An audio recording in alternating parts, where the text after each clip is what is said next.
Highways తెలంగాణలో గతంలో ఉచిత బస్సు ప్రయాణం వల్ల కొన్ని ప్రమాదాలు జరుగున్నాయి. ఆతో దేవుడి వల్ల బస్సుల సంఖ్య పెంచారు. ఈలోపు ఆడవాళ్ళు కూడా ప్రయాణాలు తగ్గించారు. ఏపీలో కొత్త మురిపం కదా ఎక్కేస్తున్నారు. Visakhapatnam general Kalyan bus ultra Palle Velugu already బస్సుల సంఖ్య పెంచామన్నారు. అయినా సరే ప్రయాణికులు ఇబ్బడి ముబ్బడిగా ఉన్నారు. ఆల్ట్రా పల్లి వెలుగులో ఎక్కాల్సింది 65 మంది అంట దాని కెపాసిటీ.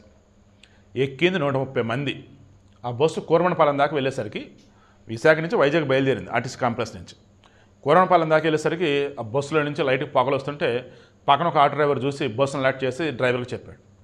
డ్రైవర్ కండక్టర్ చూసుకునే తేడా ఉందని చెప్పేసి అందరిని దించేశాడు. అదృష్టం కొద్దీ అందరూ దిగిన తర్వాత నిప్పులు చెలరేగాయి. మొత్తం బస్సు అంతా తగలబడిపోయింది.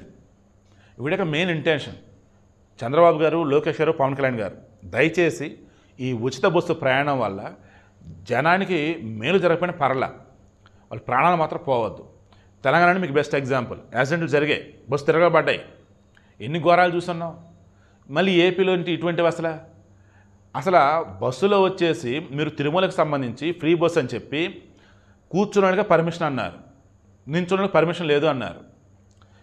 దెన్ కూర్చోడానికి ఉచిత బస్సు టికెట్ అన్నట్టు నా ఉద్దేశం. ఇక్కడ వచ్చేసి బస్సులో కూర్చోడానికి నించున్నానికి అన్నారు. బట్ ఎంతమందికి ఇస్తారు? 60 మందికి, 70 మందికి ఇవ్వండి.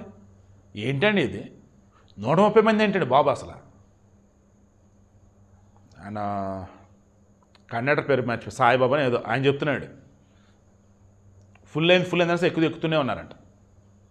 మరలా చెప్తున్నాం కదా, తెలంగాణ కావచ్చు, ఏపీ కావచ్చు, కర్ణాటక కావచ్చు, తమిళనాడు కావచ్చు, ఈ ఉచిత బస్సు ప్రయాణం వల్ల చుక్కలు చూస్తుంది మగవాళ్ళే, ఇబ్బంది పడుతుంది మగవాళ్ళే. ఈ ఆడలకి ఏదైనా తేడా పడితే మరలా చుక్కలు కనపడదు కూడా మళ్ళీ మగవాళ్ళకి. ఈ ఉచిత బస్సు పథకాలు ఏంటో కానీ మగవాళ్ళని మాత్రం అల్లలాడిస్తున్నారు వీలైతే మాత్రం.